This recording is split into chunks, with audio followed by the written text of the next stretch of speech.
Star Trek, the next generation. You're loved throughout the nation. You're my favourite show. Was in every episode, you're lucky. You don't have to wait for buses. You just step into the transporter and off you boldly go. Mr. Wall's my favourite person. We are the Org. Our mission is to assimilate Star Trek The Next Generation, Star Trek Deep Space Nine, and beer. Lots of beer. Hello, friends! Hello! Welcome to bOrgCast 718.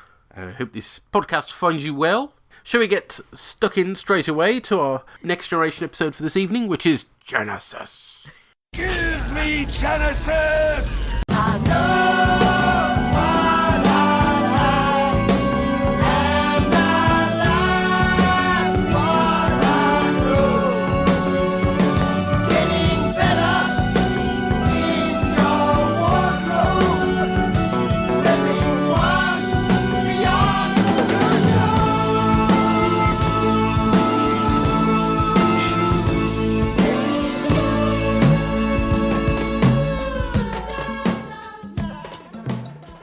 And there's a whole variety of tracks, of course, we could play for this.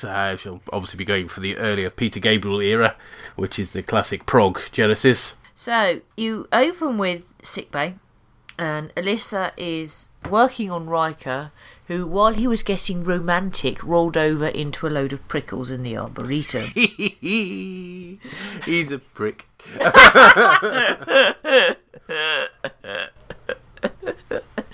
At least it's his back, Alyssa Ogawa's picking the prints out. Yes. And then you've got Barclay seeing Dr. Crusher, and she's telling him off because he's been Googling his symptoms.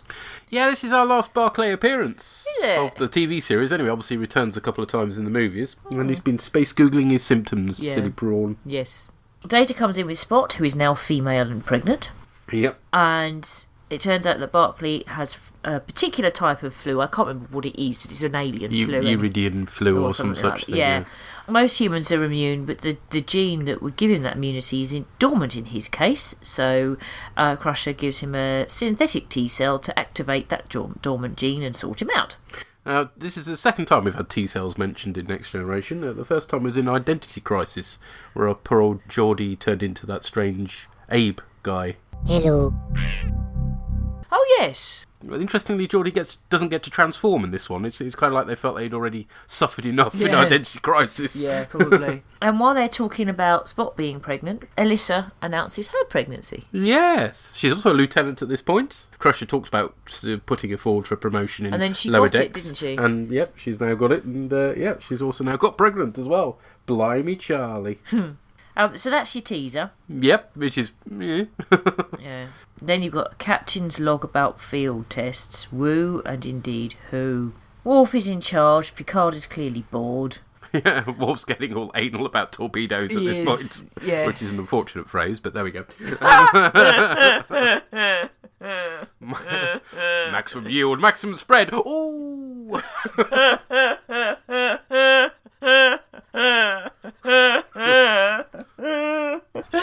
Oh, we're going to have anal torpedoes as our episode title. Possibly. Ha. But one of them's gone wrong. It's Yes, gone up the wrong hole. Not there. It's disappeared off. So Picard says he's going in a shuttle to get it, and Yeah. Riker's like, no, somebody else is on duty. And it's clear that Picard's like, no, I'm perfectly capable of flying a shuttle. He's like, I'm bored here. I'm the captain. I'm fucking off. You can have this one. Poor Lieutenant Hayes. It was his turn to pilot the shuttle, and he misses out because the captain's got to escape the ship. And again, it's another of those silly... I mean, they're in an asteroid field. This is slightly risky. You're chasing a torpedo. It seems stupid that it's the captain who's going. I mean, we know why he's going, but it just seems wrong, doesn't it? We've come a long way from the first couple of seasons where he was rarely seen off the bridge, let alone off the ship.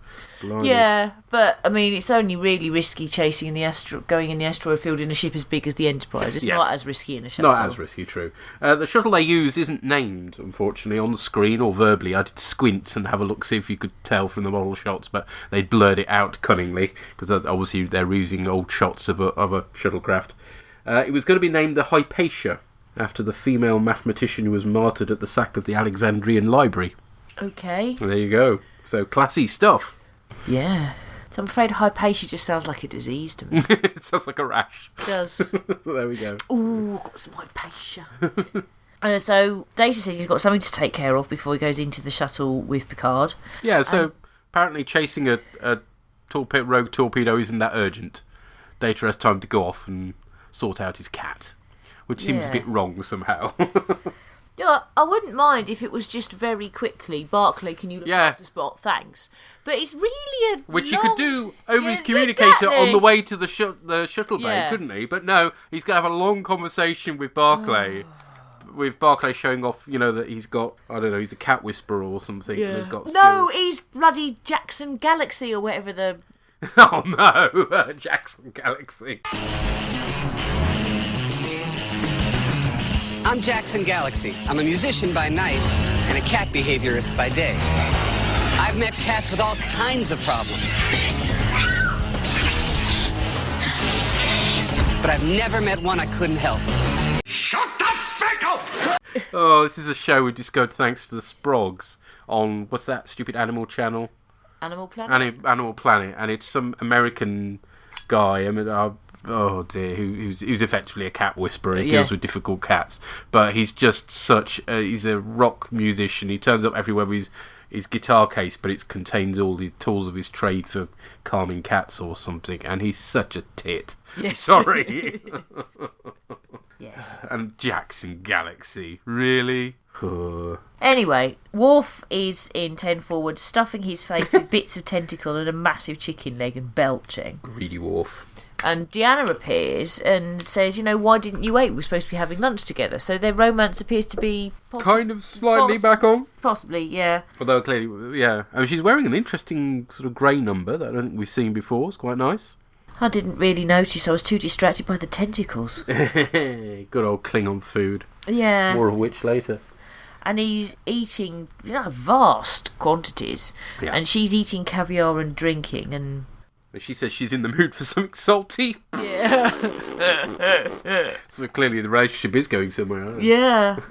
And then she's like, I think you need to have a rest. And so he just buggers off. Yeah, not before he's goggled at a waitress's boobies. Yeah. Blimey, Charlie. Still, he's got the excuse he's regressing, okay? That's the excuse. Yeah.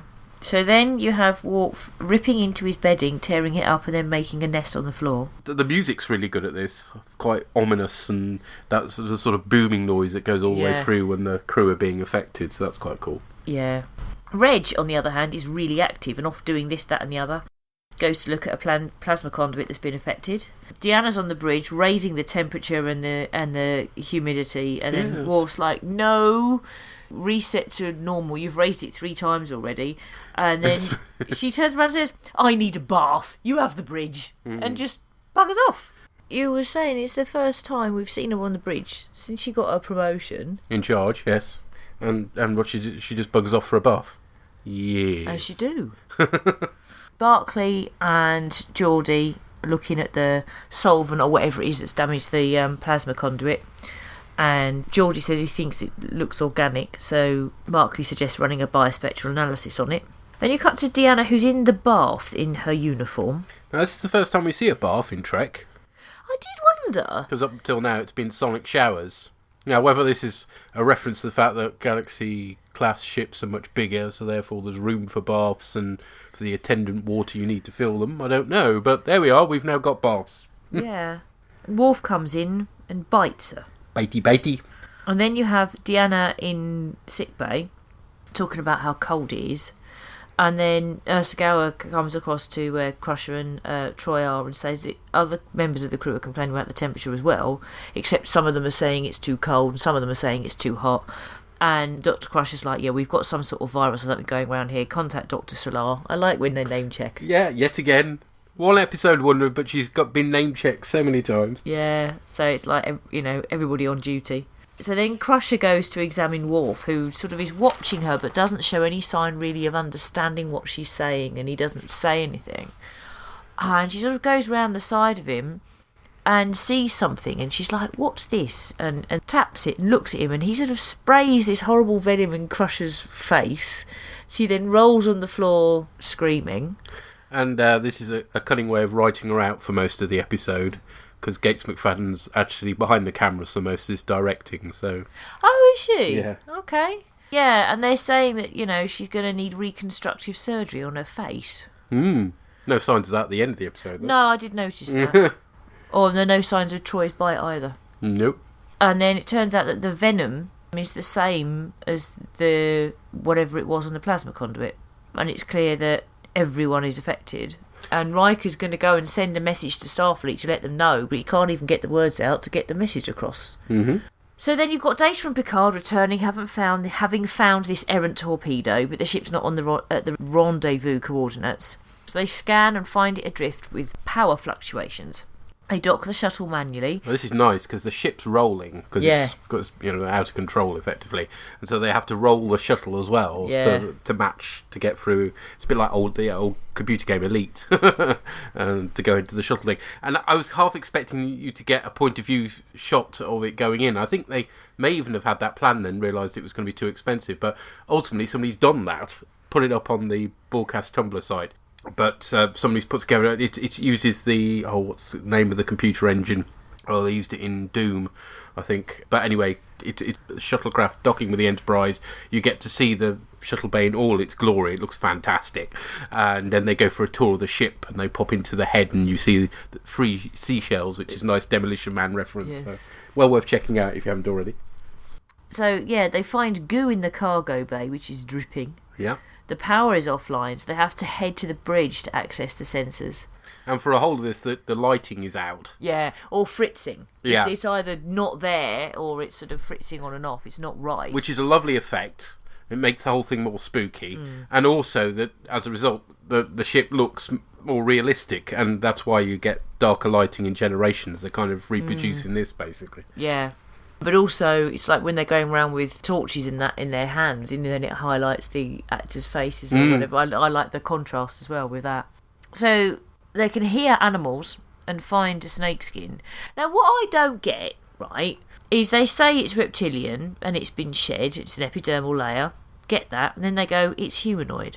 How do they know if it's humanoid, if it's reptilian? Well, presumably it's humanoid in shape is what they're referring to. But they're just looking at a sort of stretchy bit that could be anything. Well, from what we can see of it, but actually it might have 2 arms and 2 legs is what they're probably referring to. But we can't see it because we've only got one bit being held up to the camera. Okay, fair enough. So they prise doors open and they find that environmental settings have been altered and Deanna is a newt. Yeah, I always think she's more sort of fish-like in this. I mean, I know she's supposed to be a reptile, but amphibian. But it rather spoils the pun if we don't go for the fish. So it's Deanna Coy, everybody.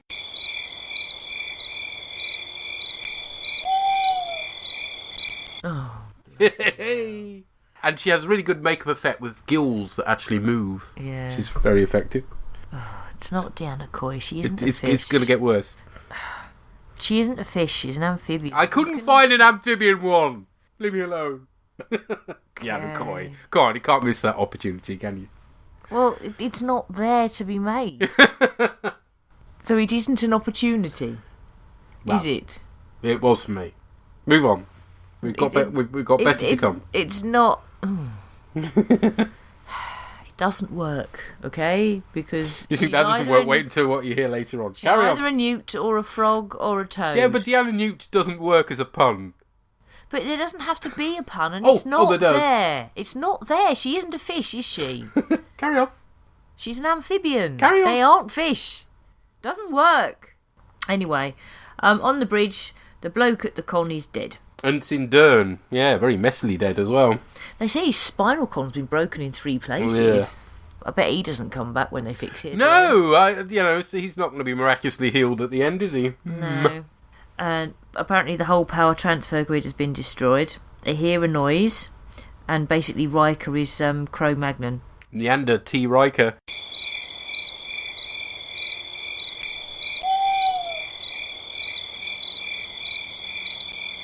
Neander T. Riker. Spent hours on that one. I mean, it's better than Deanna Coy, who wasn't a bloody fish. I mean, at least, proto-hominid is not the same as Neanderthal, but close enough. But no. Just no. Hurry on. Data says that the crew is de-evolving, and they give Riker a trank that will knock him out for 7 hours. And then they discovered that the synthetic T-cell that Crusher used has activated they don't know that Crusher's used it, but a synthetic T-cell has activated dormant genes and affected the introns. Are introns a real thing? Yeah, some of this apparently is based on science. There are sort of redundant parts of DNA. That. Yeah. But we don't know why they are. So this is a sort of fun hypothesis, basically. Okay. Picard is also infected, and he's going to become a lemur. Yes. Oh, and we don't have a pun somehow? No, well, he doesn't actually become a lemur. John Luma Picard or something. John Lima Picard I thought was a bit lame. Not as good as Neanderthal Riker, anyway. We've got the best one to come yet. Oh, right. Whoop-de-doo. The computer in Data's quarters won't be affected because it's independent. They go in and Spock has had her kissins. She's not caring for them because she's an iguana. Yes, poor thing. The virus hasn't passed on to the kittens, so they surmise that it's something to do with amniotic fluid has protected them, and if they can find amniotic fluid in a human, they can sort it all out. And Data says that Nurse Ogawa's pregnant, so they've now got to go and find Nurse Ogawa. But then a plasma vent fails, and engineering's been abandoned, so Data fixes the plasma vent, and Picard checks on the warp core, and then Spider Barclay jumps him. Spider Barclay, which is a really, really good makeup job, all those bits moving. And, yeah. Excellent stuff. Creepy. Nurse Ogawa also appears to be a sort of monkey-ish proto-hominid. Apelissa Ogawa. Apelissa Ogawa. No? It's probably the best of the three. It is, isn't it? Well, it's another fine makeup job anyway. Yeah, it reminds me of Planet of the Apes, actually. Yes. Her amniotic fluid can be synthesised to create a retrovirus, but then you've got bashing and the doors sort of being bashed in, and it's a large armoured Worf. Worfzilla, yes. And Picard surmises that he's trying to reach Troy. So they get a pheromone dupe. Yeah, so up till now we've had parallel universes, they're in love. We've had It's All a Dream for Troy, they're in love. And now we've got they're being affected by some retro DNA thing and that's turned him into a massive monster and she's a reptile and they're in love. Can't be in love normally. There has some weird shit has to be going down in order for them to be in love. Yeah. So Picard's got this spray to get him away so that Data's got time to synthesise the retrovirus. It's the Lynx effect, I think. And he gets into a lift, and the buttons in the lift aren't working, so he climbs out. But Worf zaps him with venom from above, and then Worf is chasing him, so Picard electrocutes him. I like this effect. Yeah, electron the Jeffries tube is really cool, isn't it? Yeah. And then Data puts the retrovirus in the air supply, and then it's that's the reset button. Yeah, everybody's suddenly transformed back to normal.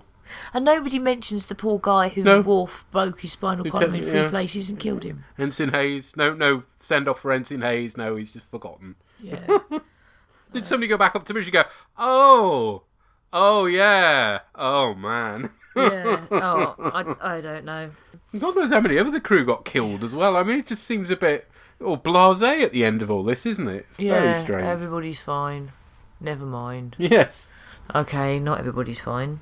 You've got the sort of funny line, in inverted commas, from Crusher about Barclay. He transformed into a spider and then had a disease named after him. And then Troy says, I better clear my calendar for a month. Oh, and by the way, Ensign Hayes, still dead. Yeah. Laugh it off, guys. Blimey. So the idea of a show centred around the crew de-evolving had been kicked around since season 4, apparently. Oh. They were just waiting for a good scientific excuse to do it. And, 3 seasons later they came up with one. I mean, ultimately, it's very silly. Very silly. And the reset button at the end is laughable. But it's entertaining, at least. It's not annoying and it's not dull like so much of season 7. So, actually, this comes as a bit of a relief, doesn't it? See, and the makeup's fantastic. The makeup's brilliant. I enjoyed this overall. And I would have enjoyed it a lot more if the pressing of the reset button wasn't, everything's fine now, and someone was dead. Yeah, if quite. If nobody had died, yeah, then they would genuinely be pressing the reset button. Yeah. And for them to And looking back on it and laughing. But, and that's fine. But remember that time when you were a giant Warpzilla, eh? Yeah. Oh, and that time you broke that guy's neck. Oh, sorry. Yeah, and so that's, for me, that's the main thing that gets me. But it is silly, but it's amusingly silly. Yes. I think that's the thing for me. The only thing I would say is, why did we have that thing about the torpedoes and spend ages getting Data and Picard in a shuttle? Why could you not have just gone throwaway line, Data and Picard are in a shuttle? They could have gone to a conference and got captured by Romulans. Yeah. It's the usual thing, isn't it? I wonder what Romulans would de-evolve into. I don't know. Michael Westmore apparently just lost out on an Emmy for the makeup effects. Oh, so they're really good. Yeah, lost out to Babylon 5, ironically. Oh, okay. But there we are. What a relief. I can't help feeling. There's this and Lower Decks now. We've got 2 half-decent episodes in Season 7. Yeah. How many episodes we got left? I don't know. We're at least halfway, if not over halfway. So how many episodes a season? Is it 23 or something 26? like that, yeah. Shall we find out what other people thought? Yes. Okay. We've heard from Brian Leggett. Our Cardassian, Brian. Yes, our Cardassian operative. Yes. Dear Orgs, I finally did it and proved them all wrong. I apologise in advance if I rant on, so feel free to cut me short. Let us begin. Why? I knew this episode was coming, and I could have hidden under the bed and pretended I was dead until it went away, but I watched it anyway. I am, of course, referring to the first issue of The Amazing Spider Barclay and the League of Regressive Mutants. Before I continue, I want to point out that I'm fully aware that Trek and other series in the genre often sacrifice the science while inflating the fiction. And normally I can go along with it, but for some reason this episode really gets on my unmentionables. First, there is the farce with the weapons testing. Oh, I know. Oh, yeah. It's bad enough that they want us to believe that the weapons could be upgraded by the crew without the help of a starbase, implying that either they weren't installed right the first time or Warford got all the settings wrong. Then a torpedo goes missing. I can accept that occasionally they miss, but in all that time has Starfleet not thought about fail-safes? Well, they did have a thing they pressed, but it didn't work, which isn't very clever, is it? Firstly, they could have an abort command, hit a button, the torpedo shuts down and detonates. That's what they had, yeah. Secondly, there should be an inbuilt fail-safe. After a certain amount of time, or maybe a certain distance, it should shut down or detonate. Yeah. Both of these devices would prevent the torpedo floating around for anyone to pick up. Thirdly, why don't they have a tracking beacon? It's not like the ship fails to notice the torpedo is aimed at them, so it wouldn't give them the game away to the enemy, and it would mean you don't spend 3 bloody days trying to find the thing in a shuttle. And why take the shuttle in the first place? They didn't seem to carry on with the tests. Oh, sure, they gave the "we can't get the Enterprise through the asteroid belt" excuse, but all that proves is that Starfleet training with regards to asteroids is poor. They could have put an epileptic tribble on LSD at the helm and still made it through with a good chance of surviving.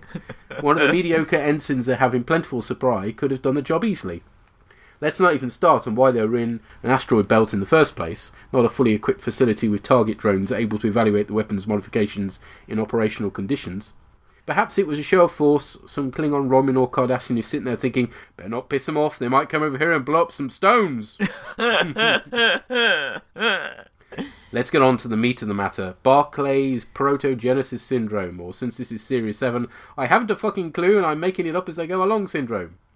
Now, my biology studies only went as far as A-level, but even I know they cocked it up big time. For a start, whilst they have varying amounts of DNA, both coding and non-coding, in common with all ancestors, there isn't enough to actually recreate that ancestor. So have these T-cells checked out the databases in order to synthesize the rest of the DNA? Assuming that it is possible to genetically regress an individual, we have the oddly logical nature of the T-cells. Either they should activate the same dormant genes in all individuals, or it should be completely random. Clearly it doesn't do the former, as Riker and Nursagawa reverted to early hominids, whilst Barclay starts turning into a spider. Science wrong, makeup good. But then, if it is random, surely it would activate random unrelated genes in an individual, not concentrate on just those that apply to spiders, for example. There is just so much wrong here that I could go on forever, but I'll make one last point. The crew regressed. Even the lucky ones went as far, early hominids whose brains were nowhere near as advanced as ours.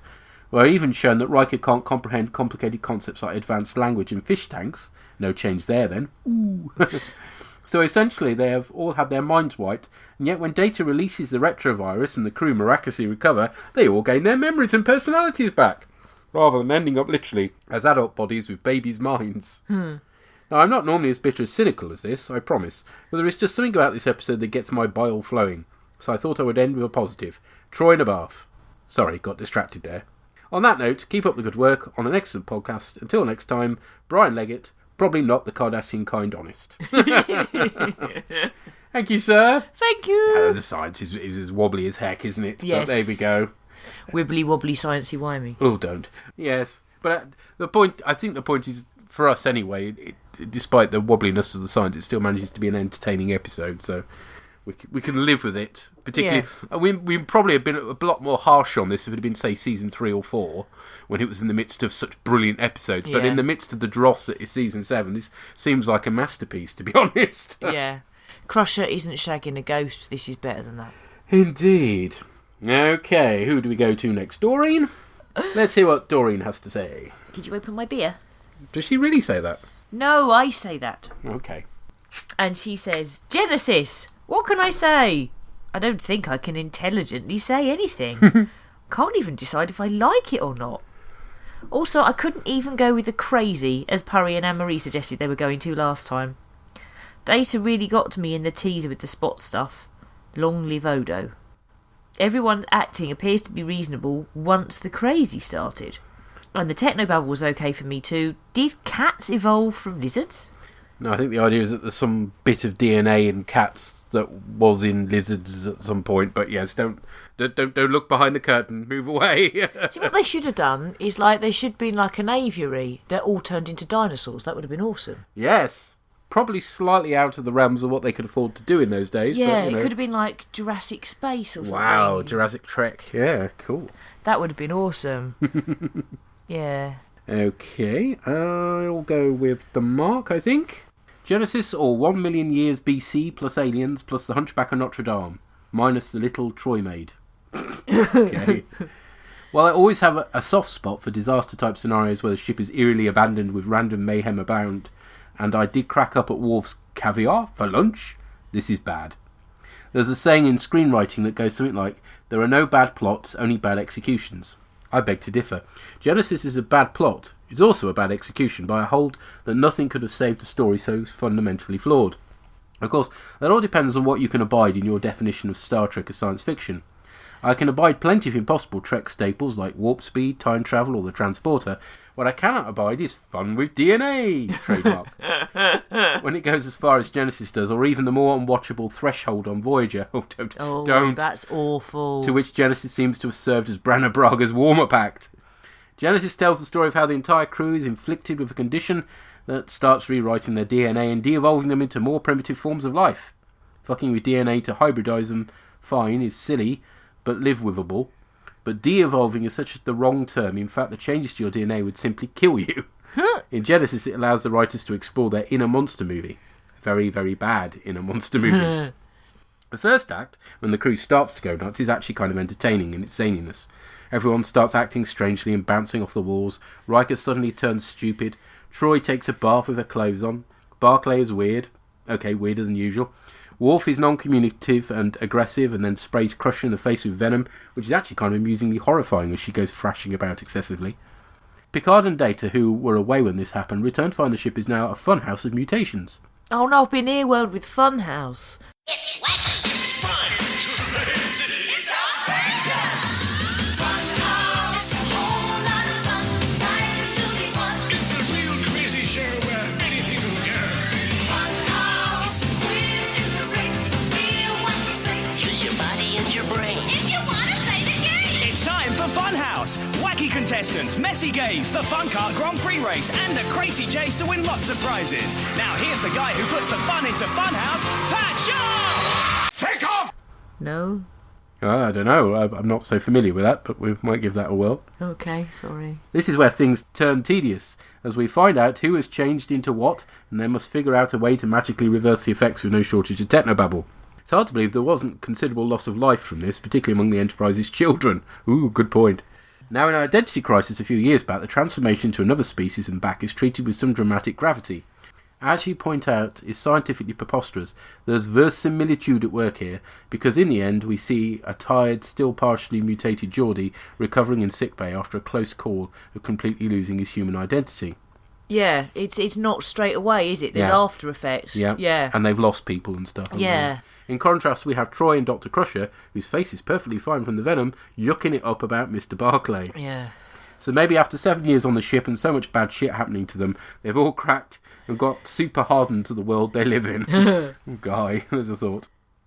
We've also heard from Fatbone Smith. And Fatbone's right. Can we all just take it as read that everyone agrees that the science in Genesis is nonsense? Yeah. And we won't need to talk about how and why? Because while it might be fun to point at things in the episode and say why it would never happen, I think doing so obscures a deeper issue, which is that if you write a story that alights on actual science, not subspace technobabble or whatever made-up words they're using this week, but actual proper science like genetics, how much responsibility do you have to get the science right? Particularly when the science you're using is the very basis of the story itself. If the story couldn't possibly happen, given the science that you're using, and let's be clear, this story couldn't possibly happen given the science they're using, do you ditch the story and think of something else? Or do you carry on anyway, knowing that only a minority of viewers are going to care? I think it's the same as when you point out anachronisms in period dramas and films. Say you're making a TV show set in 1970 and there's a really nice car you want to use, but the car didn't actually come out until 1973. Do you use the car or not? Hardly anyone's going to notice, and likely only a fraction of them are going to care. No one cares that Hitler didn't actually burn to death in a cinema fire, and no one says Inglourious Basterds was wrong to put that in. Spoilers. Whoops. It's just... Of all the things that are wrong with Inglourious Basterds, that's one of the least annoying features. It's just accepted that the story takes place in an alternate universe where different rules apply. The same can be said for our hypothetical 70s car. In this fictional universe, the car came out 3 years early, and the same can in principle be said for Genesis. The science is wrong as far as the real world goes, but for the fictional TNG world it's perfectly correct. Certainly it's nice when a science fiction show gets its science right, but is it really under any obligation to do so? As long as the science is consistent within the universe, as long as it seems plausible to the layperson, does it matter if it's actually accurate, if it motivates good and interesting stories? I'm not saying Genesis is good, interesting story, I just hope you get what I mean. Mm-hmm. This is something I'm going to struggle with for a while, I think. Anyway, that was all a bit weird, and I'm not sure it was very enlightening. So let's talk about something far more down to earth, and that's the pressing issue of poo. 1,000 people all turned into animals means there's going to be a whole lot of poo littering the quarters and corridors and public spaces on the Enterprise. Lovely. Unless they all somehow remember to use the bog, including the 3 seashells. Yeah. Actually, I tell a lie. They mostly seem to be wearing their uniforms in their de-evolved states. They won't be shitting on the carpet, they'll be shitting in their pants. Ooh. No wonder Neanderthal's banging on the fish bowl. He doesn't want to drink or to eat the fish. He wants to wash the shit out of his pants. Oh, that way he wants to crap in the fishbowl. Oh. And then there's Picard and Data in the shuttlecraft. They're there for 3 days. 3 days! Surely Picard's going to have a drop the kids off at the pool at some point. Sorry, what? Isn't that a euphemism for having a poo? Is it? Yeah. Oh, okay. And there's not even a little modesty curtain in there to enshroud what I assume has to be a fold-down toilet in the back. Actually, that reminds me, when I was putting the stickers in Leah's Thunderbird 4, one of the stickers for in the cockpit was a loo. Really? Yes. Okay, that's a level of detail you don't expect. No, I agree. You mean the Thunderbird 2? Yes, sorry, Thunderbird 2. Okay. But in the cockpit of all places, they've got a big cargo bay thing with pods and that. Isn't that where the loo would be? You think? I don't know. I just don't want to think about that, thank you. Okay. Thunderbird poo. That's what it was. Mm. And he says, I can only imagine Picard has to order Data to look out the window and play loud music. Something with a lot of brass, I think, whenever he has to drop a juice, lest the insatiably curious android, pursuing his purpose of finding out more about being human, asks some probing questions. If you have a mental image of Data sitting in the pilot seat of the shuttle, fixedly staring out the side window while military band music fills the air and Picard squats over a commode at the back, his trousers crumpled round his ankles, his face flushed with embarrassment while easing a turtle's head out from betwixt his pale arse cheeks and wondering where the air freshener is. If you have that mental image right now, good. Finally, how didn't any of the crew eat each other when they were de-evolved? Worf's 200k when he de-evolves. Now, Michael Dorn's a big guy, but 200 kilograms he ain't. 100 kilograms maybe, but 200? Now, he's getting a ton of calories from somewhere to put on that kind of weight. And unless he's managed to hold on to the knowledge of how to use a replicator the whole time, I'm minded to conclude he's been chowing down on the junior officers, which must have made for some awkward letters to parents when it was all over. Dear Mr. and Mrs. Ricky, I regret to inform you that your son Ensign Ricky has died in the line of duty. He was unfortunately eaten by my security chief when he was temporarily de-evolved into a venomous armour-plated proto-Klingon. Totes soz, sincerely, Captain Picard. This is the end of my feedback. I am sorry for all the poo stuff. Okay. Thank you.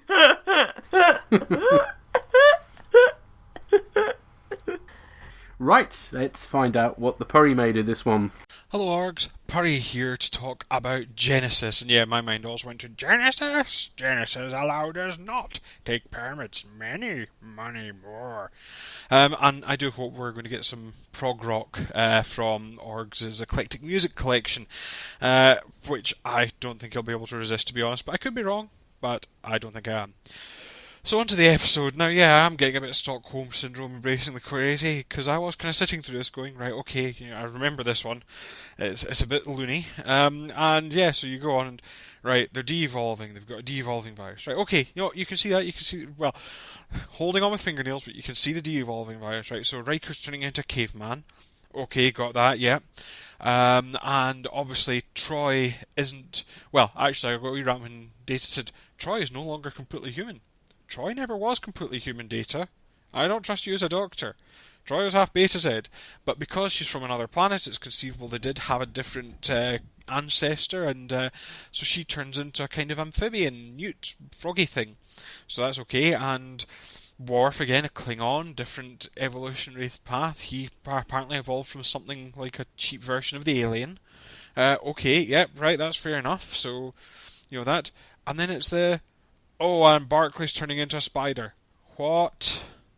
Oh, well, you see, because of blah, blah, blah, DNA, blah, blah, blah, blah, we might not just turn into, things that we used to be. We might turn into other things. So, I mean, at least Picard turning into a lemur, we do have some form of common ancestry with lemurs. They are prosimians. But Barclay's turning into a spider. Why? Just because? I mean, yeah, we do get to do Spider Barclay, but really, even embracing the crazy, I'm kind of going, oh, good God. And I think watching through this, my problem with the episode, aside from the bonkers plot, I think I could have been on board with the silly plot. I mean, the plotting level was of that. Why did Spot turn into a lizard? And, I honestly wouldn't have been surprised if they'd turned the corner and Data turned into a ZX-81. Oh, no, it affects androids too. This was daft, but I could have got past that if it wasn't for the fact that I think they did it wrong. So basically, Picard goes out in a jolly, and I don't know if he was just sick of everyone on the ship, and he actually spent 4 days just switched off Data, sat on the shuttle, ate cake, just chilled out for 4 days because he was sick of the crew mucking about. He just got bored of them. I don't know, but I'd have preferred it if they'd actually just had them come back, Picard and Data come back to find the Enterprise wrecked. Indeed, that's more what I remember of it, was that they come back to find the Enterprise drifting, and that was quite neat, seeing the Enterprise kind of spinning in space. I thought they'd come back to find the Enterprise drifting and kind of go around it and find what's wrong, but that wasn't the case. We actually got a lot of the episode revealing the crew slowly de-evolving, and I didn't find that particularly compelling, and it did mean that in the second sort of half to last third of the story, you kind of knew it was going on. You knew Worf was a running around hellbeast. You knew Riker was a caveman. And so it was really just Picard and Data turn up. Ooh, it's all gone horribly wrong. Right, let's fix it. And I think they should have either had everyone on the ship and had them fighting to defeat the virus before everyone de-evolved to a point that they couldn't work all the kit. Or they should have just had it, more or less come straight off the bat. Your pre-credits teaser should have been Caveman Riker or something. I just think you could have got away with the silly if you'd done something a bit more entertaining. But hopefully, I've not watched Playing God yet, so hopefully that one's a bit better. It's another one of these Deep Space Nine episodes I don't really remember, so I'll look forward to watch that and feedback, and then, until then, bye for now. Bye, sir. I love the idea of Data de-evolving into a ZX-81. Yes. Or rubber keys. Yeah. And that noise, of tapes loading. And yeah. I don't think Worf is an alien. I think maybe Worf is more like a predator than an alien. Yes, I suppose so. Although the makeup job does remind me of another alien we will see further down the line in Deep Space Nine. Aha. And Purry knows me well when it comes to my musical tastes, so what a surprise. Thank you, sir. Thank you. Right. What will Drew and Tracy make of the craziness? This, I have to say, is probably one of my favouriteest episodes of Star Trek Next Generation because there's so much going on in it. It involves pretty much all the characters and it scares the bejesus out of me. We need to watch this at Halloween. You may or may not remember this, but I do remember it a little bit. I bought 2 videotapes. Remember them, kids? The VCR tapes? For your Betamax or your VCR? For the or old VHS? Proper VHS. But I bought 2 tapes, and one of them was this and the next episode, and I don't recall watching the next episode. No spoilers, but I believe it's crap. Oh, okay. So I bought it for this episode. It made such an impression on me. My goodness. Okay, so a couple of comments for me at the opening kind of sequence, Okay. right? First of all, spots a woman now, a female. A girl. I want my pretty cat to I know, change you sex were and saying, have oh, does kittens. that mean George may have kittens? Yeah. It's not going to happen. But No. anyway. And also, on that vein, Bev's a vet. Yeah, You wouldn't want to kind of, I mix wouldn't. up that science, would But you? she's got to be a medical person for all different species. So don't forget, like there might be any species on the Enterprise. So Why? She needs to, because they're diplomatic shit. So why plus can't they they've have got- a vet? They've obviously got No, but she's 12, basically 13 cats on board. 12 males, they said, And which I Spot. love. And That's Spot. brilliant, isn't it? Yeah, and who knows how many females. That's excellent, isn't it? Imagine all them cats running around. Well, exactly. But she's got to be an expert on any kind of biology. That's the thing. I think this is true to life. You shouldn't just be like a doctor, like a human kind of biologist. You'd just be a biologist. Okay, so so you're- you can you're- look after any kind of species. Yeah, you're testing their medical knowledge to like the extremes, but yeah, that's fair enough. But going on that vein, what then I would like to see in some episode is Picard and Riker sitting on the bridge doing some like main decision making, and a pretty cat jumps on their laps, That'd and then be they great. stroke, and they're like, and the stress is gone because Yes. everyone knows that pretty cats are good for relieving stress. I really wanted Picard to come back onto the Enterprise and say, I've been away for 3 days. What the fuck has happened while I've been away? Yeah, you lot have just gone to pot. Riker, the It's whole gone. crew is de-evolving. Last time I just let you get involved in Exactly. running shit. Number 1, what has happened? What did Spot turn into iguana?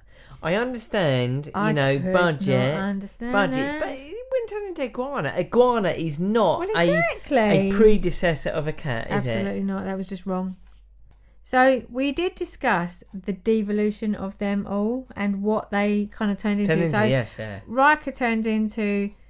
A He's proto-human, Yeah, wasn't he turned into a Proto-human. caveman because he's And obviously like a human. Deanna, she was like evolving into like a thing of like the Betazoids, wasn't Yeah, it? so she turned into bait.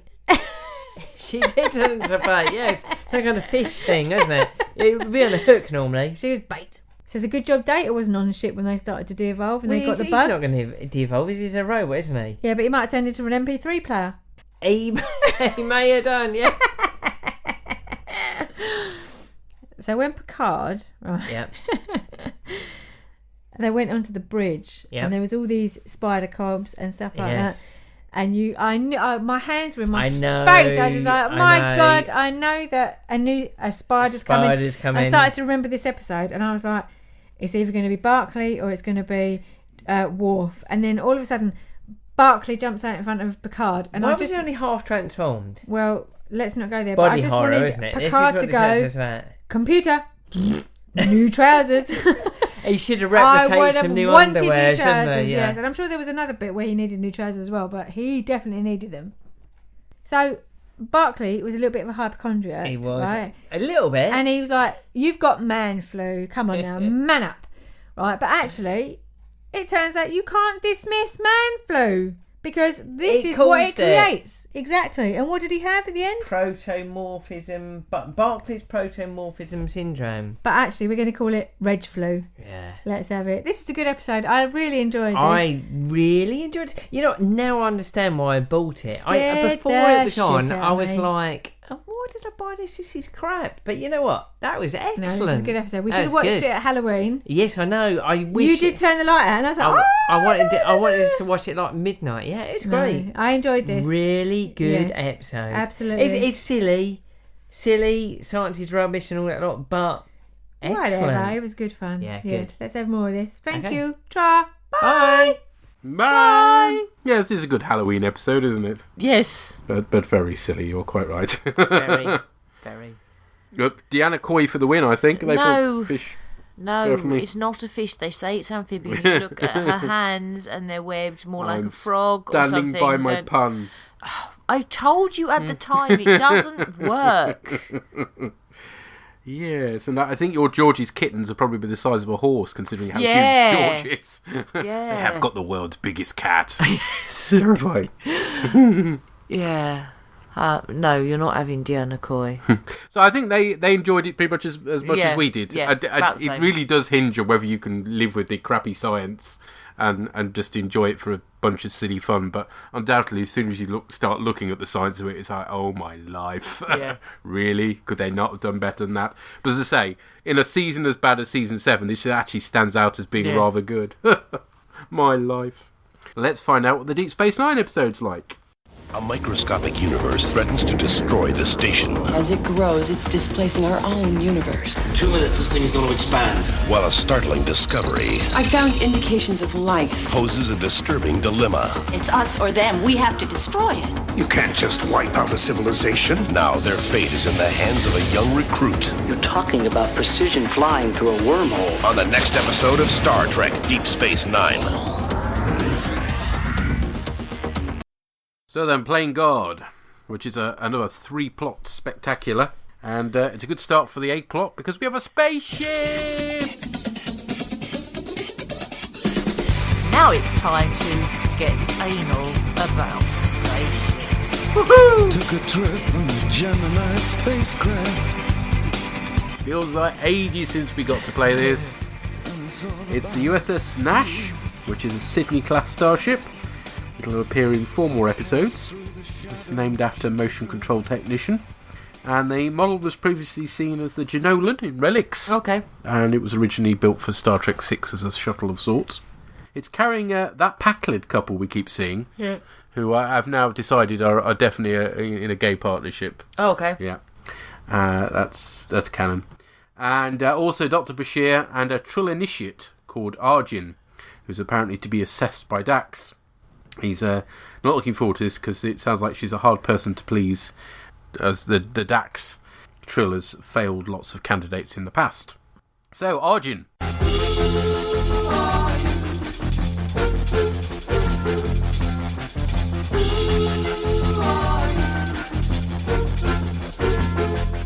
I don't think... Well, there's at least one thing we've seen recently with him in, but I didn't recognise him, I must admit. He was played by Jeffrey Blake, who previously appeared as Terry Farrell's boyfriend in the 1980s TV series Paper Dolls, apparently.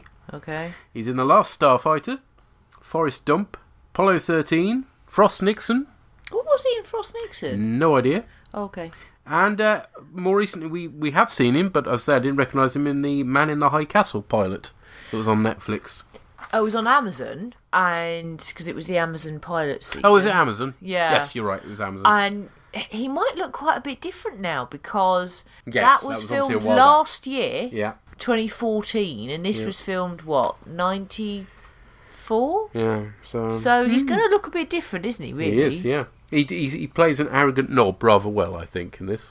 Yeah. He does it with a certain degree of charm, so you don't completely hate him, but also he's got that sort of obvious character flaw, so you don't hate Dax for talking about failing him, so it works quite nicely. Well, I like it a bit later on. She says, you know, he's arrogant, he's a trill, he would be. You know, like, it's sort of... Comes to the territory. Yeah. He finds her playing Tongo in Quarks. Hooray! Which, of course, was introduced in Rules of Acquisition. But it has to be said it's a fairly lame teaser, to be honest, but there we go. Yeah.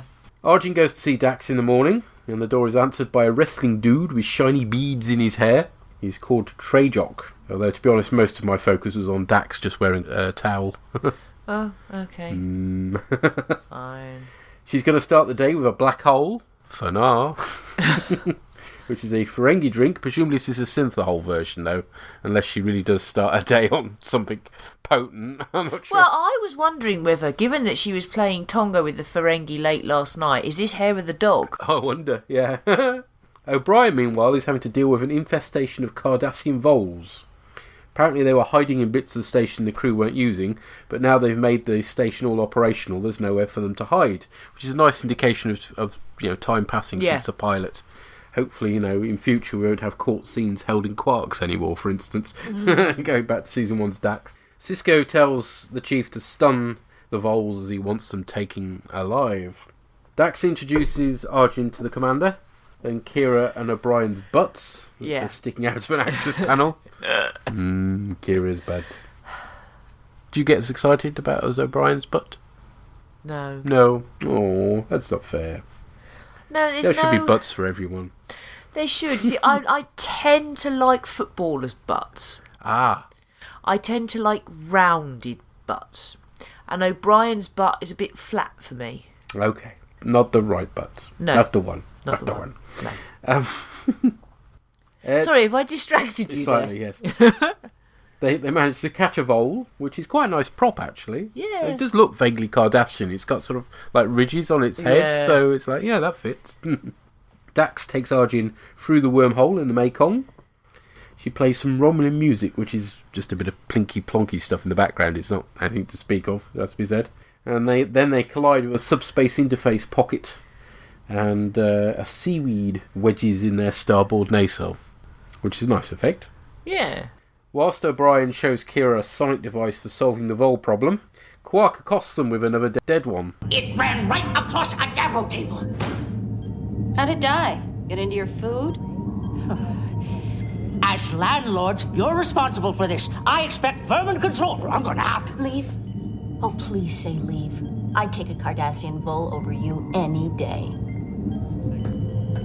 The girl insists on fighting her latent attraction to me. What are you going to do about these pests, O'Brien? Relax, Quark. We're working on something new that ought to make the voles beg for mercy. What is it? Well, a sonic...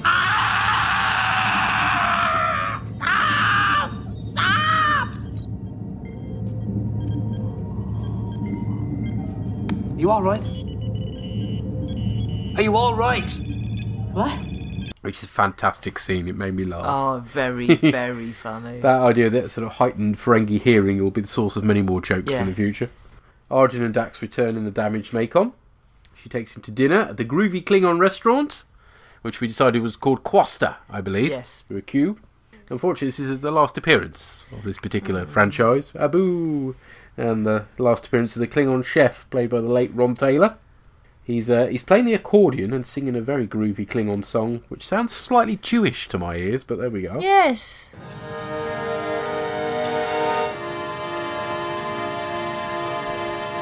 Atla bella du, bella du, lasum, la catra, lasum, atla bella du.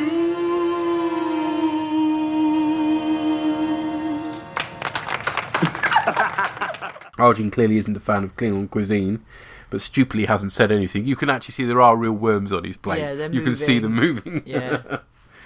He's clearly under parental pressure to become joined. It was his father's dying wish. Oh, yeah, my grand's dying wish, supposedly, was for me to have a nuptial mass. I told her that as and when I got married, it would be my decision, and I didn't care if she was dying or not. Fail. Dax talks about having to be strong enough to balance the symbiont's wishes, not to be overwhelmed by them, so she's got concerns about him. Which makes sense. There's a logic there, isn't there? Yeah, there is. We meet a new Cardassian, who's not named in this episode, but we later find out... No, yes he is. He feeds back to us, doesn't he? Leggett. No. No? Okay. This is Gullivec, we'll find out later on. Oh, okay. He'll return in Deep Space Nine and also in Next Generation as well. Oh. And he's also in Voyager as well, in Caretaker. So he manages to be in 3 series of Trek, which is pretty good going. Yeah. The actor's called Richard Poe. He's not somebody we recognise particularly. Apparently he's been in a couple of episodes of Gotham, which we've not been following. No. And he's also been in Frasier as well. Okay. He's being less than helpful when it comes to giving O'Brien advice about getting rid of the voles, and he suggests that the Federation withdraw from Bajor. The chief hangs up. Yep. Dax delivers a solution from Julian, a flute Yeah. to be used Pied Piper style. It's funny. She's playing Cisco at good old-fashioned 2D chess. He suspects she's going to fail Arjun.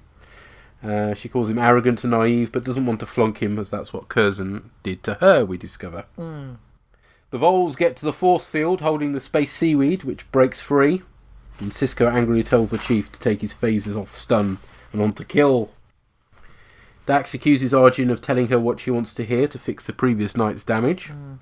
She says she's worried that he's not prepared to be joined. And then he has a wobbly. Throws the fact that Curzon flunked her in her face, which isn't terribly clever, but never mind. The seaweed is growing rapidly, following the expansion patterns of a universe, apparently. And as it grows, it displaces their universe. They can try and contain it, but that would destroy it, taking the lab with it. Meanwhile, Arjun is drinking blue in quarks, as most people do, drowning his sorrows with a proprietor, except Well, it can't be, because It's we later find out it's synthahol. So how does that even work? I don't know. Does it make you think you're drunk, and then when you decide you're sober, you are? Doesn't make any sense. Quark, though, bless him, tries to console him with a story of how he once slept with his boss's sister in contravention of rule of acquisition 112. Oh, I love this. Resulting in him being washed up with the bar. It's not very helpful. You've got to love Quark, haven't you? Yeah. Then in a splurge of technobabble from Dax, which is probably the worst scene of the episode, I'm not a fan of this one, but never mind, we discover there is life in the proto-universe. Bashir suggests time is moving faster within it, which is all rather interstellar, actually, which is rather clever stuff. Yeah. Well ahead of that film. The universe breaks out of the station with impressive holes forming in the outer ring. And apparently there's only 1 day left before the station will lose all its structural integrity. Kira claims it's us or them, but Odo accuses her of wanting to commit mass murder. She says it'd be like stepping on ants, but he replies that he doesn't do that, which is a nice character touch. Yes. Respect for all life. Cisco gives himself an hour to come up with a decision, reflecting on the indifference of the ball, which is a nice bit of character continuity. Going back to what Odo said, he wouldn't tread on ants, because they might be changelings who've changed into ants. I suppose. Well, if he could be an ant, think about going back to that one where it was like turn into a loaf of grain bread and then get it. Yeah. You don't know what you're treading on, do you? From his perspective, it makes sense that he's not going to tread on ants, I think. The commander pops in on Jake, who proclaims his love for Marda, the Dabo girl, who's been mentioned before. Cisco is not happy. No. Well, isn't she supposed to be something like 20-something? Yeah, and she's he's like somewhat about older than him, 16 yes. or something. It's a bit of a... Yeah. But she will end up coming to lunch in season 3. Dax reflects with Arjun how sheltered Jadzia was before she met Curzon. She found her voice after he failed her, requesting the Dax symbiont when it became available. She tells him he can't look to become joined just to meet other people's expectations. Yeah. And Cisco comes in with his decision is to take the universe back through the wormhole. She asks Arjun to pilot the runabout. And there's some lovely model work as you see the runabout outside where the lab is, and it's cool stuff. As they enter the wormhole, Kira prays, "May the prophets guide you," which is a nice touch. Yeah. As they go through, it affects the containment field holding the universe, and looks like the field will fail before they get through. We get a cool view of the runabout in the wormhole with the nodes that are interacting with the containment field shown as giant purple walls. Yes, I like that. I thought you would. Lots of nice purple.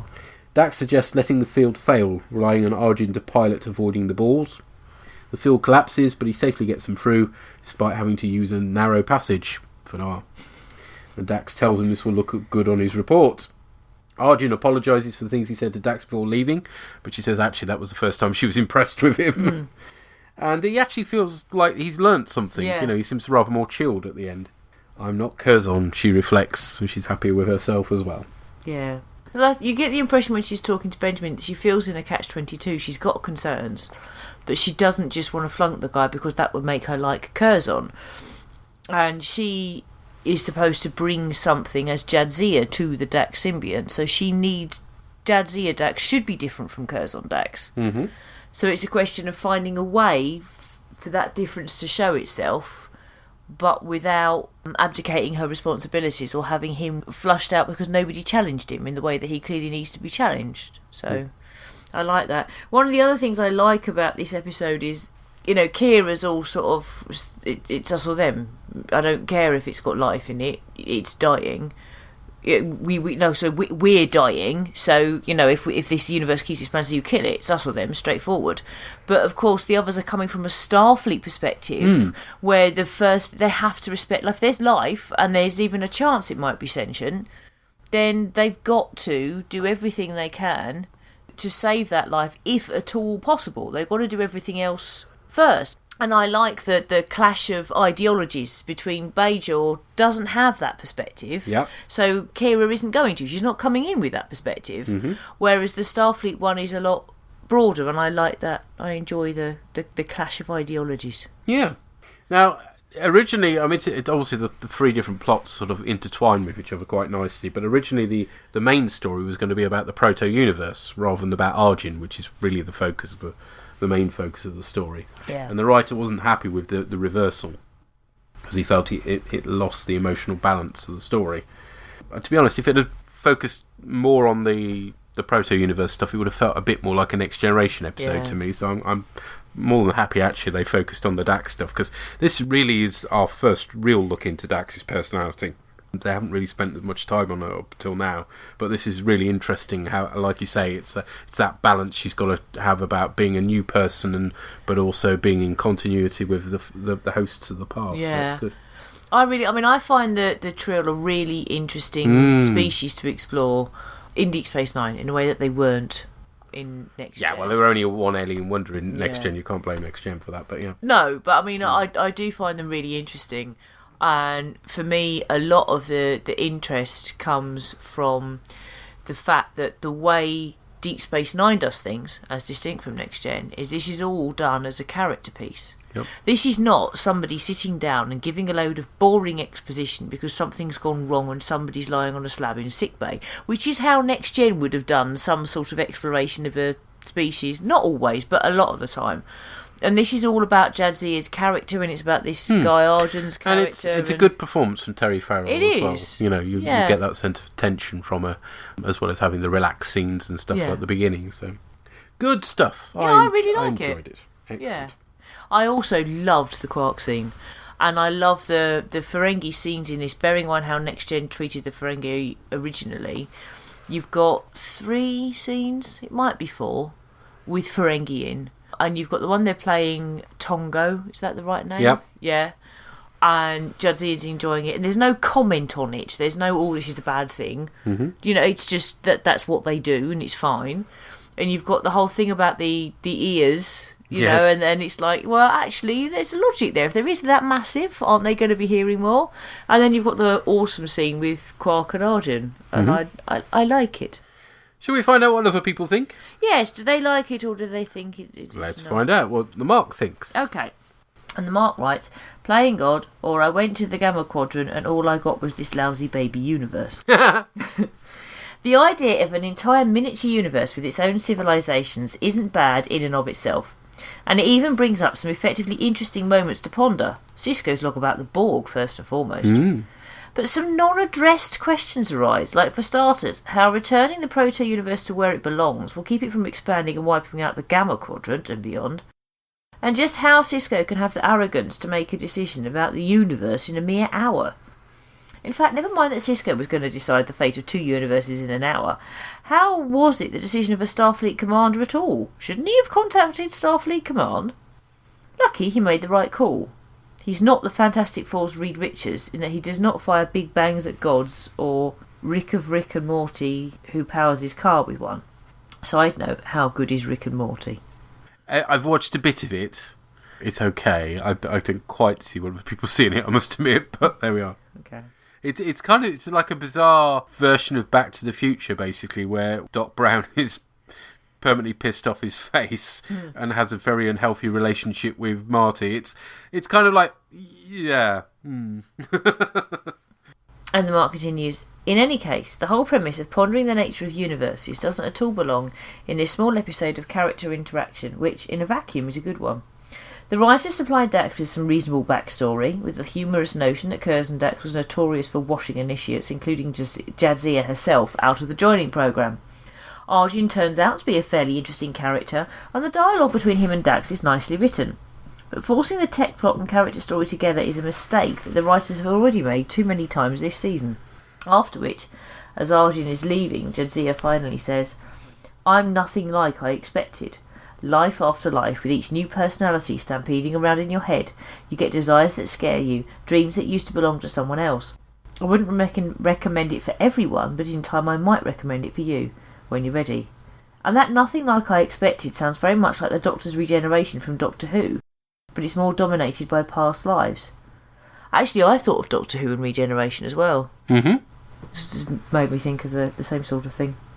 And then Mark says, which, if I'm not mistaken, is the one time that Jadzia actually talks explicitly to Arjun about what it's like to be a joined Trill. At which point Arjun says, "I know what I have to do." Well, it's great that he does, because I have no fucking idea what it is. I get what's important in Dax's eyes, that you're a whole, fully developed person before you're ever joined. If you do that, you bring something new and distinct into the joining, otherwise you'll just meet for the worm to puppet. This is a great loss of opportunity in the eyes of Jadzia Dax. Curzon Dax apparently felt the same way. Okay, thank you, sir. And we've heard from Sampo. Hello, Orgs. I return with you with some feedback for Plain God. A bit of a mixed bag, this one. First of all, I like the whole Dax Arjun storyline. It's well acted and written. We do see things about Jadzia we've not seen before, and I don't mean when she's coming out of the shower, but it does not seem forced.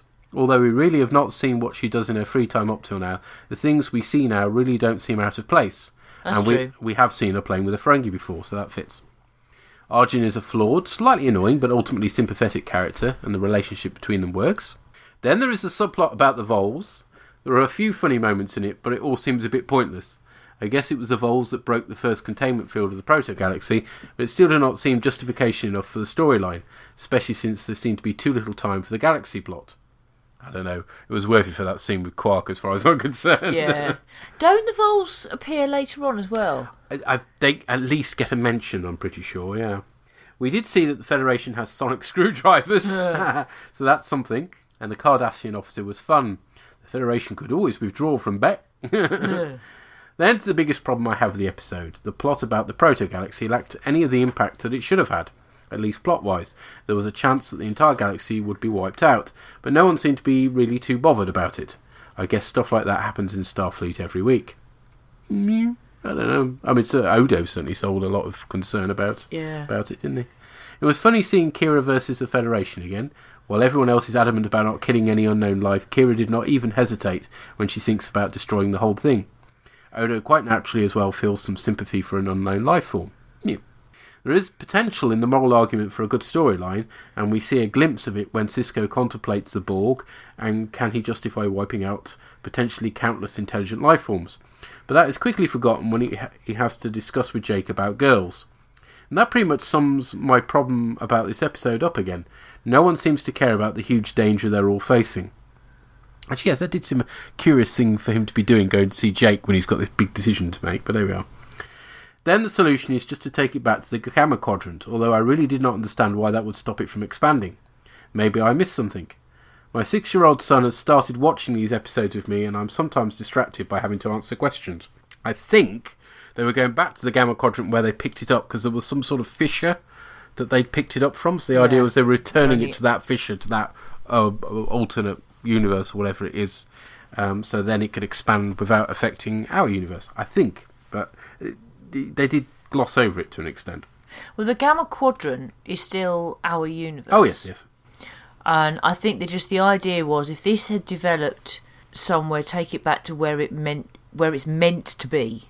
Yeah, there was some subspace fissure they talked about, wasn't it? And I think that's what they went back to. But they didn't show the subspace fissure on screen. I think that's the problem. There should have been some sort of effect that you quite clearly see that's where they were dropping the thing off. As it was, you just saw the runabout sort of go through the wormhole and then pretty much do a U-E and come back again. It was like, what was the point of that exactly? Yeah, there should have been like a tear or something, yes, shouldn't there? Exactly. I think that's what you should have seen. Anyway.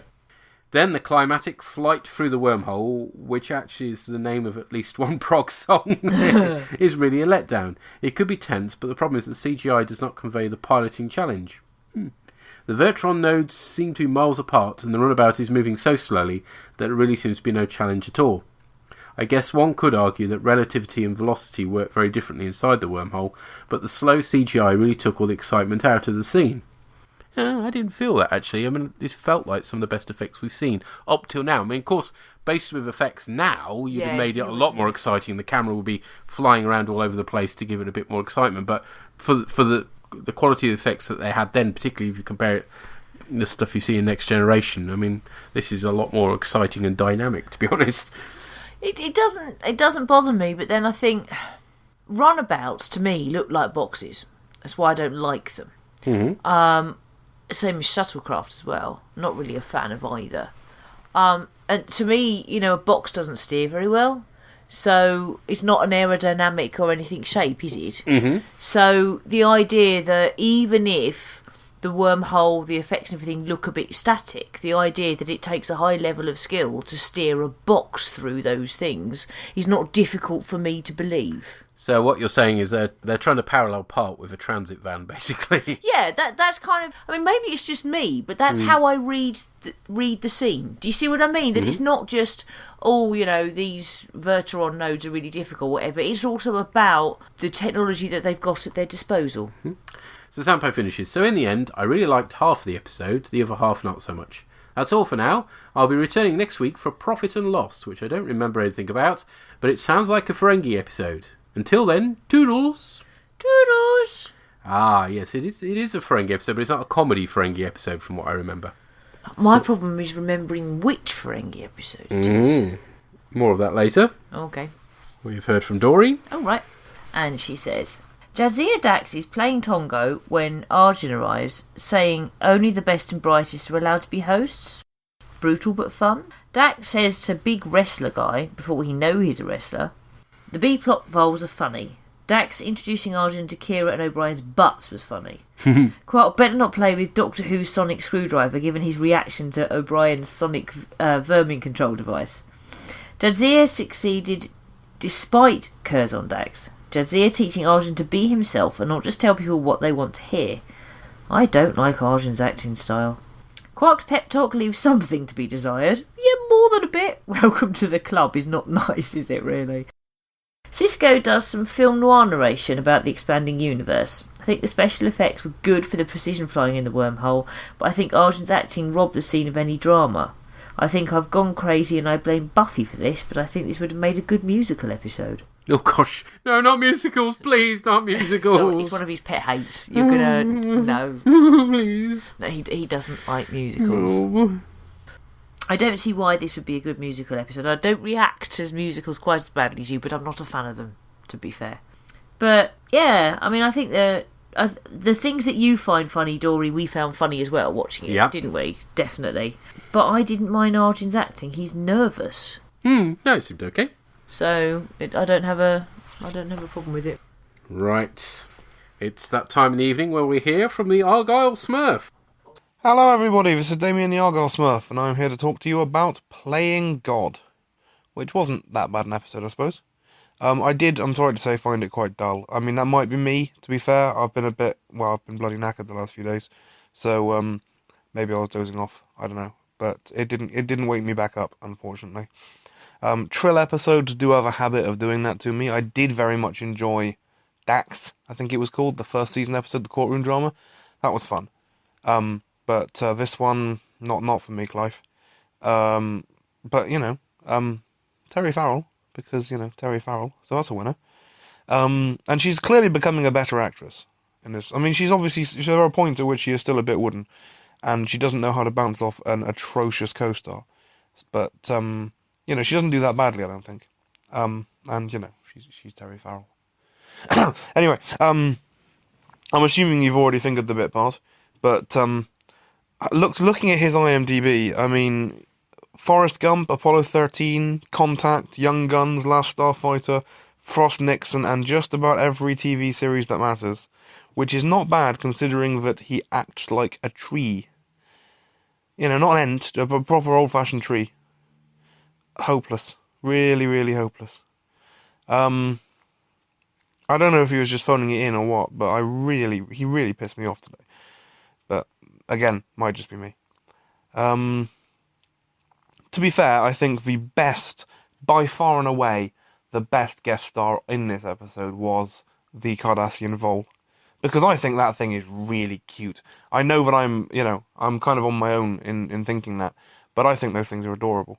And I love the idea that they've actually put the little spoon head on the vole, which is brilliant. I mean, it's a strange idea that every creature on that planet would evolve with a spoon on its head. But yeah, very, very Jim Henson. I liked it. I liked it a lot. And I do think it's cute. I really do think it's cute. Anyway, that's just me. But yeah, definitely the best co-star in this one. I don't fully understand, as always, when it comes to these external stories away from Starfleet, why it is appropriate for Arjun to be on the command deck, on a runabout, in the science labs. Why is Dax not, stepping away from duty for a while to go through this? I mean, I don't see why it's appropriate for him to be involved.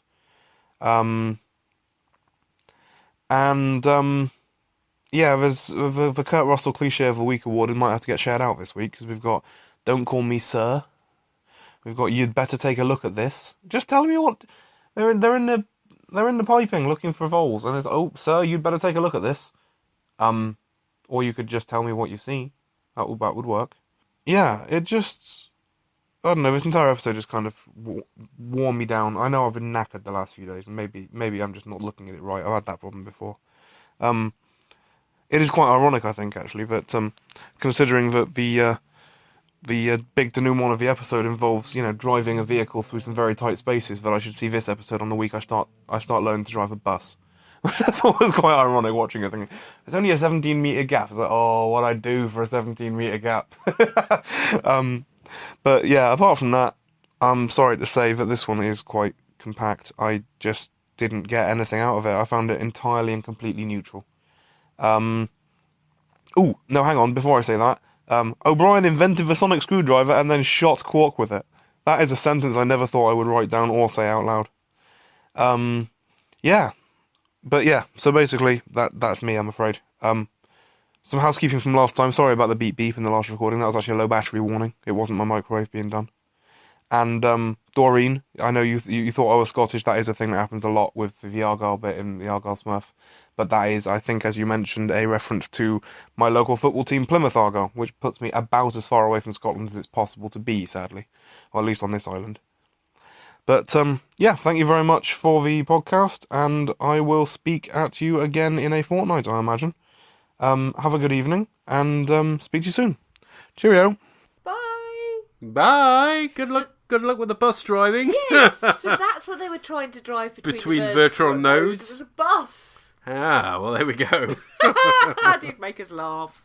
Yeah, I think he's justified in getting involved to the extent that he is, Arjun this is, because he's a better pilot than Dax is, and he's obviously got accreditation to prove that. So. Well, yes and no, because as he was saying, why is Arjun in these places?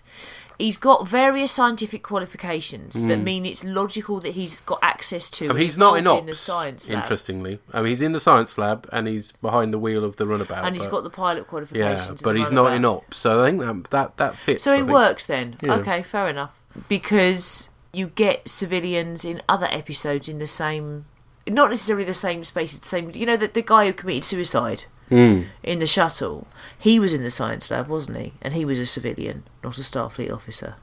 The guy who was, someone in command of an entire Nebula-class ship. Oh, so he was in Starfleet, was he? Well, no, he wasn't. No, he wasn't. He was a scientist. Yeah, it was bizarre, that was. Yeah. That makes no sense. No, that makes no sense. What I mean is, though, what I was trying to say, before you reminded me just how wrong the episode was about everything, but anyway, sorry, what I was trying to say is... It was named after a character, wasn't it? And I can't now remember the name of the character, so... I don't know. We don't care anymore. My point is, this is not the first time we have seen a civilian in the science lab. Mm-hmm.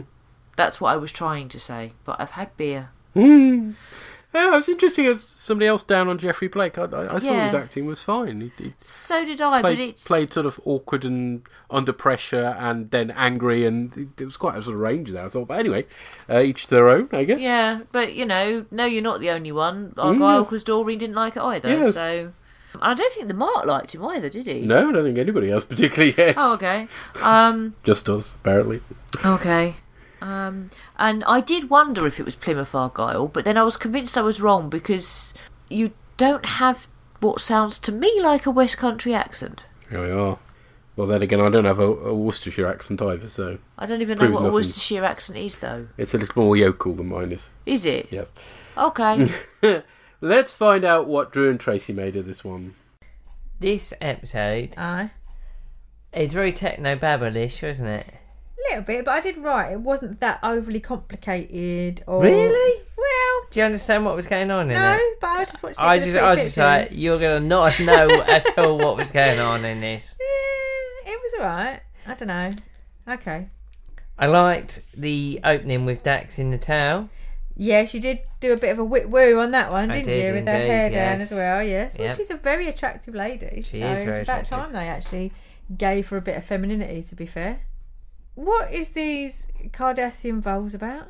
I don't They know. are like, first of all, they're an ugly looking creature, which, to be fair, you didn't expect anything else. But what was that plot about? It I just don't know, really actually, didn't kind of seem to have any bearing on that whole episode. It's almost like they couldn't. You're right. They What couldn't was it contain about? The whole episode just by doing like the trill and you know Dax and The stuff like that. So they had, proto-universe so they thing, had yeah. to put like a bit of Who twit knows? in there. Yeah. So I did ask the question: if Dax didn't complete her training with her trill master, host, whatever, I don't know. Padawan. Yeah. Then how was she then qualified to train another? She did say that. She said got rejected by him, but then she applied again and really put herself okay, forward. right. So she did say that. I might have fallen asleep at that bit then. Okay. Okay. I liked it when they went back to the Klingon restaurant Aye. in Hoxton. He was very, very jolly for a Klingon, to be honest. He was jolly. Overly But jolly. you know what? What? See that concertina he was playing? Yeah. I want a Klingon concertina now. I don't think really do. I don't think it's just specific to Klingons. I think you It can was, get no, them for humans. No, it was a concertina that he was playing, but it had like all weird stuff on Did the it? Oh, side. I didn't notice I that. really want one of Well, them. let's get you a Klingon one then. So it was good to see the Blue Man Group in the restaurant as well. We did which spot is them in the good. Not background. seen them for a little while, but yes, it Yeah. was good to see the Blue Man Group again. Thank you. So I really enjoyed the graphics. I thought they were really good from the shuttle when they were flying. The through. runabout, yeah. Is it a runabout? Yeah. All right, I called it a shuttle anyway. From the windscreen. Is it windscreen? I don't think there's any windscreen wipers, but no. yeah. Well, I did when I wrote windscreen. I thought, I is know. it? Yeah. I don't know. Anyway, I the think window. It is, yeah. Yeah.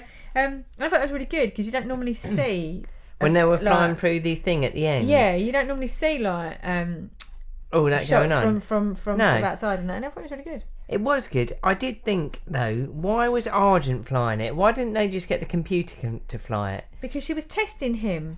No, you wouldn't be testing him because they could have both died or like the whole of the system explode if they're on one of them. I thought this was Bertrand her node putting things. her faith in him No, and making sure that he could do They it. should have got the computer to fly the shuttle. That's unfortunately, we know how powerful computers are nowadays. The computers do everything Yeah, but then by to be the fair, 24th century, there wouldn't was they? no risk because, as she said, they had a 17-metre gap to get a 14-metre. Yeah, but he shuttle was flying through. it manually. They should have just got the computer to do it. This episode was so techno-babblish, wasn't it? I was just like, even I was just like going, wow, this is a lot. And I See, love techno-babble. Yeah, but I don't And really take proto-universes but I don't take all and that in. I'm just like, oh, it's a nice little storyline. entropy was decreasing and all that lot. It was physics heavy. I reckon someone who's into physics wrote this one. Yeah, and like life already in a proto-universe? I don't know. A bit wonky, the physics, but perhaps it's going to happen, who knows. But also, you see Odo for like all of about 3 minutes and he's kind of putting Kira in her place about how can you destroy a civilization, There wouldn't be a civilization on a proto-universe. Well, I'll take your word for that. Especially if entropy was decreasing. Alright. Yeah, it's a right episode, but nothing special. I think you're just going to sleep. I'm hanging badly from last night, so I I'm know just you- like watching the pretty lights and I'm just like, this is alright for an episode, to be fair. I got a banging hangover, so I don't care. I was just like, it's all right, but I go that far and that's it. I'll leave it to you then. Okay. Thank you very much. Bye. Bye. You obviously spent too much time in Quarks last night. Interesting question about whether human pilots, or humanoid pilots, I should say, are better than computer pilots. So that whole thing about instinct and that stuff. I mean, presumably they're better than the computer piloting systems. Otherwise, they'd never bother to pilot their ships, would they? So. Whereas they spend all their time piloting ships, don't they? They'd very rarely go over to computer control. So there must be a reason why they generally have humanoids piloting their ships. So. Yeah, I think it must be instinct and heightened awareness, and the fact that we as a species are aware of things that we're not necessarily aware of, if that makes sense. It's kind of programmed into us as life forms to react to things, sometimes before we even realise that that's what we've done and there was a thing to react to. Instinct. Yeah. I'm afraid, because I've had beer, every time Drew went, it was so techno-babble, my brain went, techno, techno, techno, techno! Right. Sorry. Okay. And I wrote it in my notes and then spelt it wrong, because I've had beer. Because I win. Okay. Sorry. Thanks, guys. Thank you! I hope your banging hangover gets better. Okay, what did Purry make of this one? Hello again. Purry here to talk about playing God. Now, I actually had remembered this episode a little. I do remember the Pocket Universe idea. But aside from that, it was fairly a blank. And truth be told, I quite enjoyed it. It's nice to see a bit more of Dax. She's felt underused in the series.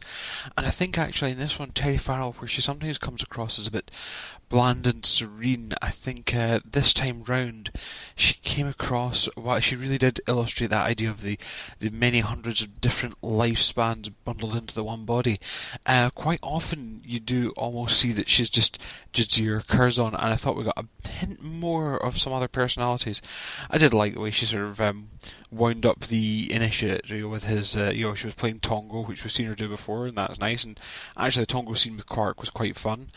And I did also like the, things like the wrestling and the drinking and that sort of thing. You do get the idea that she's lived for a long time, and there's many, many things that she enjoys doing now, despite the fact that she's currently in a sort of a very young female body. But you could have seen she's been in a variety of shapes and sizes over the years. So I thought they did quite well, and I thought, in fairness, Terry Farrell did a pretty good job in this one.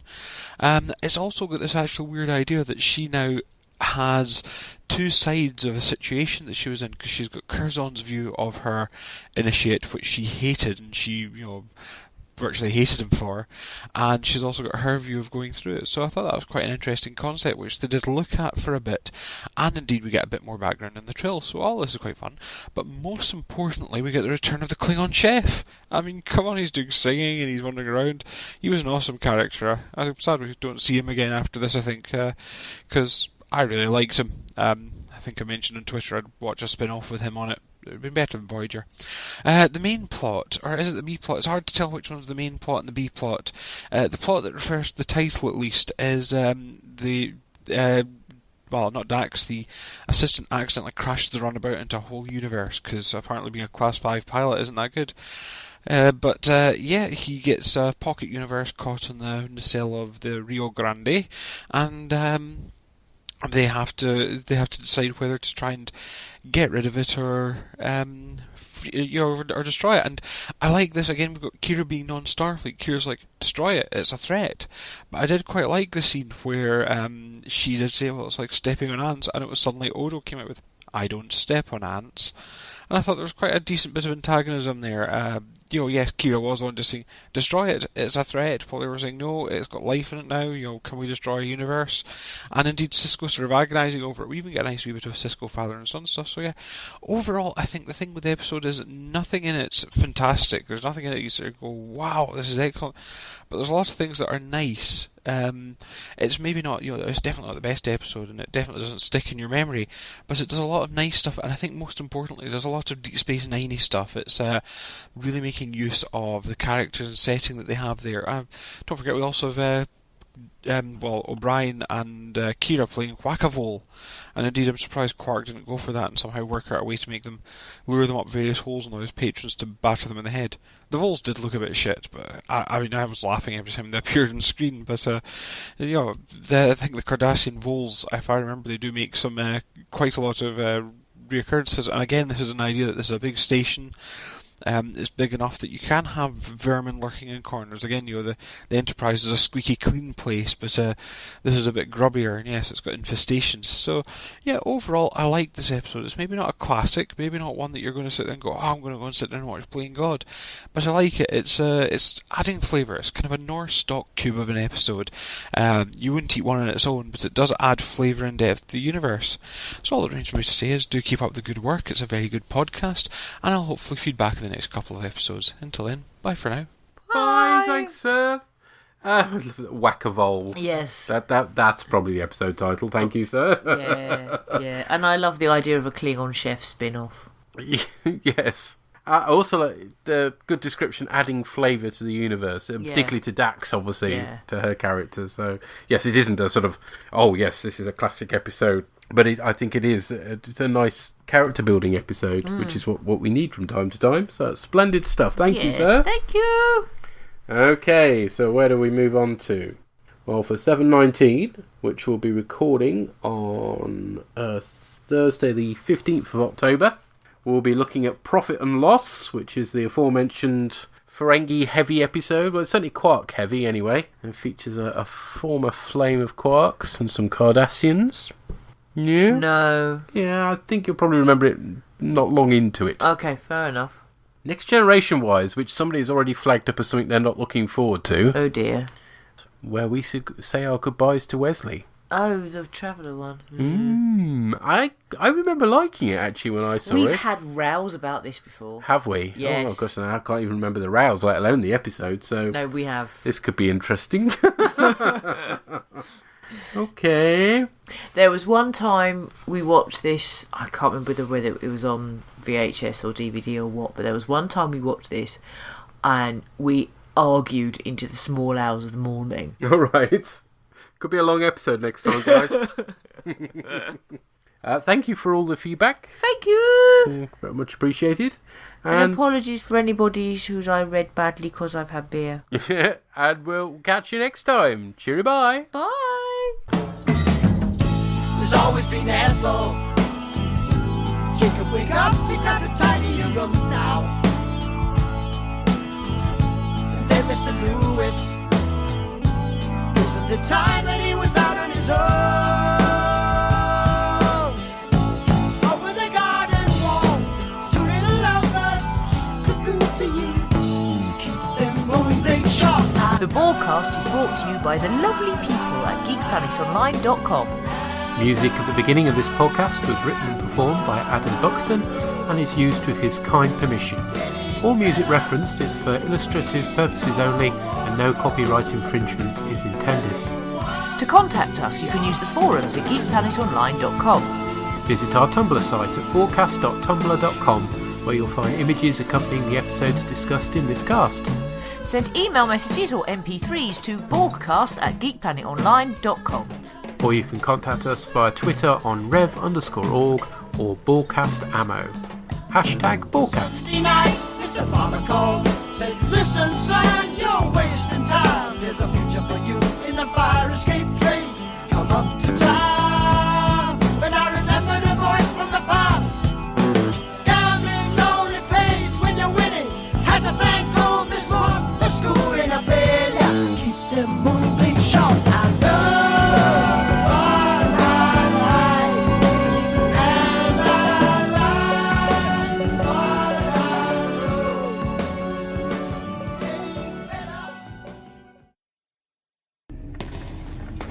Shut it down!